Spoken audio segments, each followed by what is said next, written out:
మధుసూదన్ గారి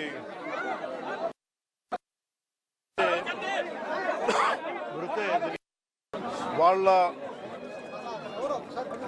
ఏ ధర్మాన్ని ఆచరిస్తారని చెప్పి చాలా కోల్డ్ బ్లడెడ్గా నిర్దాక్షిణ్యంగా చంపేశారు. అది అన్ని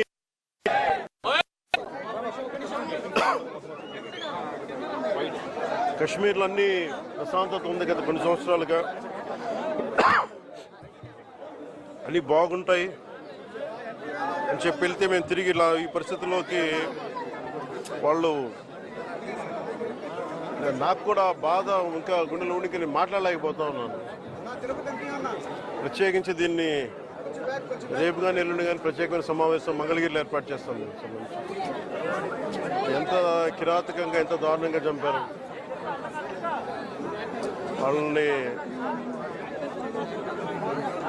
ఈ సమయంలో వాళ్ళు అడుగుతూ మేము ఆత్మగౌరవం ఉన్న వాళ్ళు మేము నిజంగా ఇక్కడ ఏదో ఒక ఎక్స్గ్రేషియా ప్రకటించడానికో లేదంటే దీనికో రాలేదు. నిజంగా ఉగ్రవాదుల దాడిలో ఇది రిపీటెడ్గా, ఎందుకంటే నేను 86 నుంచి 89 వరకు నేను కాశ్మీర్లో ప్రతి సమ్మర్లో అప్పుడున్న పరిస్థితుల్లో షూటింగ్ల వల్ల వెళ్ళేవాడిని, నేను పనిచేసేవాడిని. సో నాకు పరిస్థితులు తెలిసినాడు. మళ్ళీ తిరిగి అలాంటి పరిస్థితులు పునరావృతమైనవి అనేది చాలా చాలా బాధ కలిగిస్తూ ఉంది. కొన్ని అంశాలు ప్రత్యేకంగా ఆవిడ తెలియజేశారు. వారి అమ్మాయి కానీ వారి అబ్బాయి కానీ వాళ్ళ పడ్డ క్షోభ చాలా చాలా వివరంగా తెలియజేశారు. ఎంత సాడిస్టిక్గా, ఎంత మెథాడికల్గా, కోల్డ్ బ్లడెడ్గా చంపేశారు చెప్తుంటే అసలు కడుపులో బాధ ఉండలు చుట్టుకుపోతాం. అందుకని ప్రత్యేకించి ఈ సందర్భంలో కాకుండా సమయం అవుతుందో అన్నారు. అందుకని ప్రత్యేకించి మళ్ళీ నేను మంగళగిరిలో ఒక మీడియా సమావేశం ఏర్పాటు చేస్తున్నాను. రేపు కూడా వైజాగ్ వెళ్తున్నాను.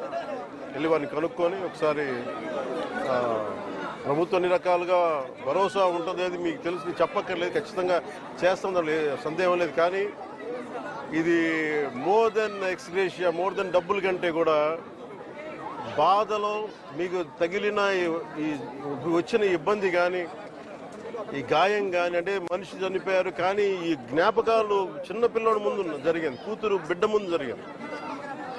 ఇది మటుకు ఇది భారతదేశం ఎప్పటికీ మర్చిపోలేదు. భారతదేశం ఎప్పటికీ మర్చిపోలేదు. ఉగ్రవాదులు ఎక్కడున్నా సరే నిర్దాక్షిణ్యంగా ఏరియా. మన కనికరం ఎక్కువైపోయింది, మంచిదనం ఎక్కువైపోయింది. అంతే మనం నిర్దాక్షిణ్యంగా ఏరియాలే.